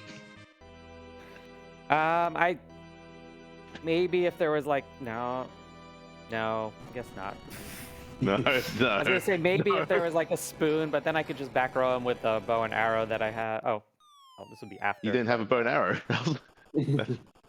What bow and arrow? Yeah, I mean, that's all underground. He had a dancing dagger, so I wasn't gonna be attacking with him early game, and then late game. I guess if there was a spoon, maybe I'd do it early game, but I don't know.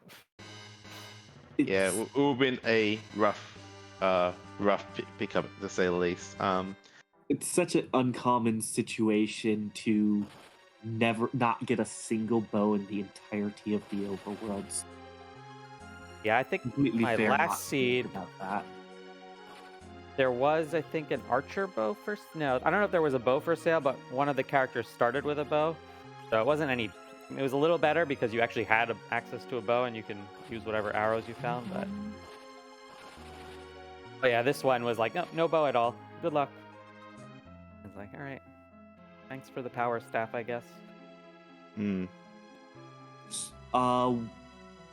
What made you choose to do like Eblan the grab Rydia, did one chest, and then you kind of immediately went and left to go underground and do stuff there?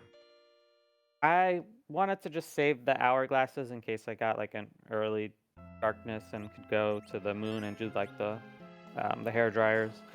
And she didn't have the mana at the time for another Bahamut, I believe, or did she have Bahamut after the first? I don't think she had Bahamut yet, so I wanted to get that. Then I wanted to get her full on mana. So I was basically just trying to conserve resources, and I was like, all right, may as well do other stuff. And I'll come back here once I can just Bahamut the rest of the chests and not worry about it. So that was the thought process there.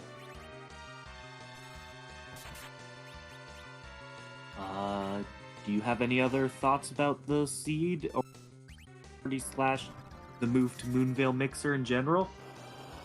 I haven't actually looked at the flags for Moonveil Mixer, so that could be interesting. We'll see. I think as Neobari pointed out in chat, but Adamant was on the moon, or on the giant at least, so good thing I didn't do Zot. I was debating, like, if I knew Zot had the Adamant Rock, is that faster than spawning the big whale and all that? So I'm happy I made the choice I did in the end. That would probably not have been faster, considering where the Adamant was. But no, seed was all right. It never feels good to go like past the 130 mark. You're like, oh shoot, my opponent's gonna dot on any second. But enough minor rude bosses that who knows. I still don't know where Demus was. I don't know if that was seen. Probably hiding on the Nope, giant. we have but... no. Could have been package. Okay, and I didn't check hook 1 either. So. But yeah. Anyway, shout outs to the Spoons for making it so this game didn't have any seeding or I don't know what record implications, but thanks to them winning the earlier 2 matches. And thanks for commentary, guys. Thanks, Maggie, one of the Spoons, for tracking, and Yobari for restreaming. And Yeah, it's our pleasure to watch you race. Eykir. And yeah, GG's and GG's you, and congrats on the win. Thank you.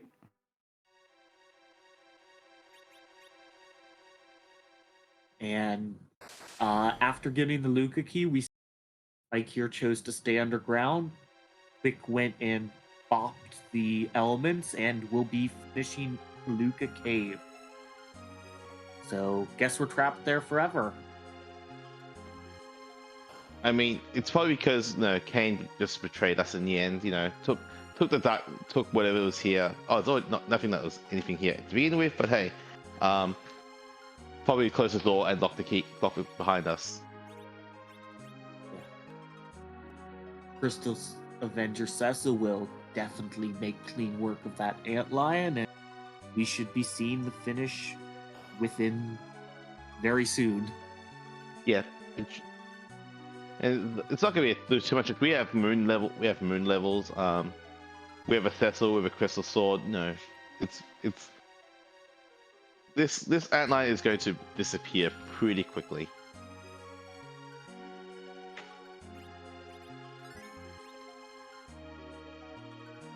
While we're waiting for I guess Eykir to finish up the seed, please feel free to follow zilch6 Eykir. They put a heck of a race here. Interesting race. Both points, either had advantages over the other, and yet it was a enjoyable race to commentate through. And also feel free to follow my fellow commentator Judge Joe as he has provided some incredible insight to this seed. And don't forget our tracker Made the Cat and our Rishu and Yobari. If you end up following all of us, you also do have to follow him. He does no, you don't. Very fun shows with his seed. No, you don't need to do that. That's not necessary.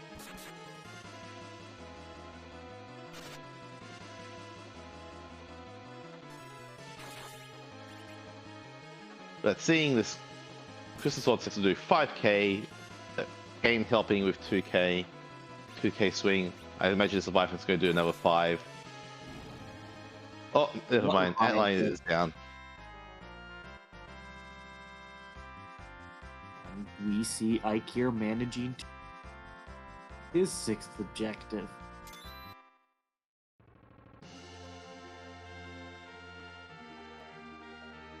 Looks like we are joined by Eykir. Yeah, GG's Eykir. Thank you. GG's to Zilch.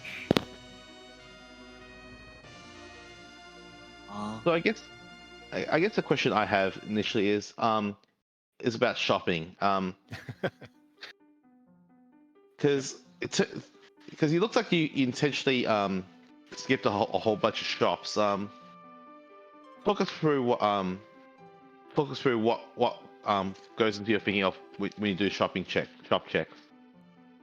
I like doing the early shop checks, going around clockwise, doing the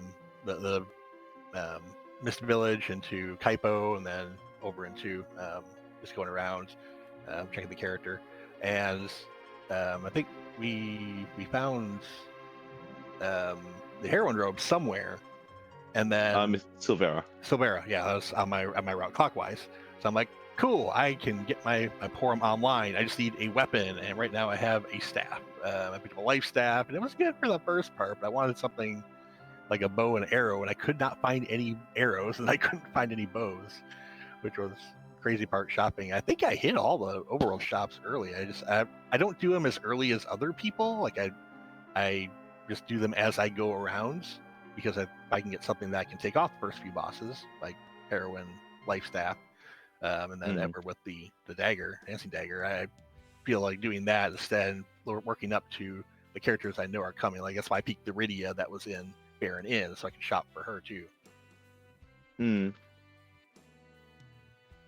So I guess this is probably the point where I probably mentioned that it looks like you actually skipped the Eykir item shop, and that was where the Bahamut was for sale. Oh, okay. No, I just skipped And- it because I thought I'd found everything I was going to find, and Bahamut was probably underground, and I never found it. I'm like, okay, well, who knows where it is then? Yeah, and that's okay, and that's honestly that one choice to not check that shop was probably the difference. I don't Even know. though I think I have Leviathan. I felt Leviathan is usually good enough over Bahamut for what we're fighting. So, and I wasn't too sad not to have Bahamut, because Leviathan was doing work. Yeah. Later on, for sure. Early later on, it really the hurt. difference is more magnified, but later on it does even out a little bit once Rydia's wisdom gets much, much higher. Yeah, the purpose I was using it for, which was the trap chests, I mean, it was taking them all out in one shot anyways. Yeah. Lower casting cost meant I could do it a bit more. The one time I cast it and I have 99 MP left, I can only do it one more time. That was funny.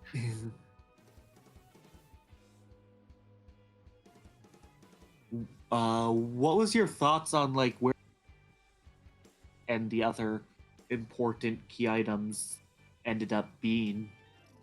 You cut out there in the middle. About the what? Yeah, Joe, you blanked out during that a little bit. What were your thoughts on like kind of the important key item? Just kind of throughout the seed. Well, I was looking for darkness. I found the magma key and it's like, okay, cool, that's my way underground. But I wanted, with the party that we had, I wanted to get the XP, so I wanted to get the Rydia and run through the castle in order to get something there, and maybe I get a weapon, maybe I get more key items. And getting the hook there was great because then I could get the cane. But I was really looking for, like the ones that we were looking for. We had Baron, we had Luca, although no one wants to do Luca. But finding all the like Baron early was pretty nice. So okay, it's a darkness hunt. And that's one thing I kind of don't like about this mode is it's really comes down to darkness crystal. You get it, cool, awesome, you're in good shape. And I have a tendency to last locate that. I did that last race. I kind of did it this race. I felt really behind when I found it. I'm like, oh, that's not good. But then it was just not having either part of Forge was weird. Because normally one of those pieces is early and then the other one just shows up randomly.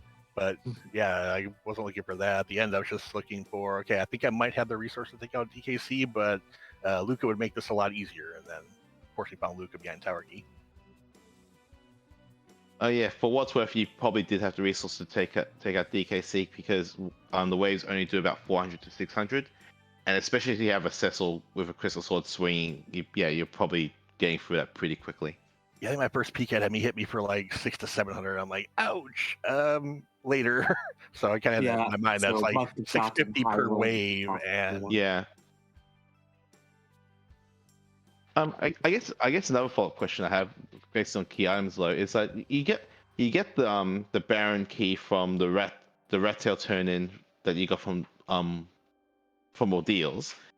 Was there any thought about doing that sooner in your rotation, given that you had the Odin spot as an objective? Yes, because I wanted to get the character, but with the hook, I also wanted to do the hook route real quick first. So that's why I dove hook before I did Baron, because one, get a character, maybe get some levels, check those two items down there, and I think one was Twin Harp, which led to nothing. Yep. And so, it's like a waste of time, but I've seen darkness down there, so I just want to clear it while I'm there, not have to come back. Kane was a great character to have because Avenger, Kane, he was the only weapon I had at the time. So he helped me get through the other things. But then I think I went to Baron right after that, and it was just another Rydia. That's when I peeked and saw PKC, and he wrecked me. Yeah. I think I did all the Yeah, Aurora just- before heading underground to do items or to do checks. Awesome. Yeah, it was just an interesting decision point to make there, and you know, my gut feel was to the option, but like I said, it's both options are valid. You know, you're getting a character check either way. I was doing both of them, and I don't think the order really Yeah. mattered. And Baron wasn't going to be a go mode, so. So that was the last potion party seed for you. What are your thoughts or feelings going into the Moonveil mixer? I'm much more used to the Moonveil mixer flag sets. I'll be happy to get back to killing Zeromus. That's always the fun part of the seeds. Been practicing a few of them and just getting back in the swing of not doing gold hunts now. But yeah, I'm looking forward to that flag set because it'll be a much better one for me, I think. Not that this flag set's bad. It's just I'm good for the change. Yeah. There you go. Do you have any final thoughts? I just want to thank everyone for the restream. I didn't expect to have one this early this morning. So yeah, thank you, Phineas and Judge Joe, for the commentary, and Maggie for tracking, and Iobari for rolling that great seed. And yeah, GG's to Zilch and the team has had the Rusty Spoons. They're a great team. So I knew going into this one was going to be a rough match. So good luck to them in the future. And yeah, just looking forward to the next 4 weeks.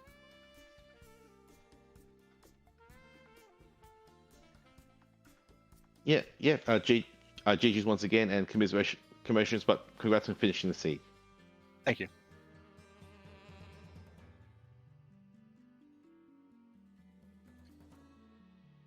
That's gonna do it for us, Joe. Where are we heading off to? We are going to be raiding Possum. He's running a... You'll be able to get a feel and see what the next 4 weeks of flag sets are going to be. After that, later today at 4 p.m. Eastern, we will have another restream of Frankie Bones from Bimmy and Jimmy Eat World versus Cubs Rule from Team New Moon back on Free Enterprise. And then even later today at 7 p.m. Eastern on Free Enterprise 2, we will have Commander Leonhardt from Baum Cricket Club versus the Bardic Panda from Last Minute Decisions. And our final restreamed race tonight back here on Free Enterprise will be Cecil from It's Bacchus O'Clock Somewhere versus Fly Eagles Fly 72 from Blue Moon Dew at 9 p.m. Eastern. So look forward to those races. Exciting. Enjoy watching Possum in the meantime. Oh, and no spoilers, by the way. Otherwise, you get the bonk.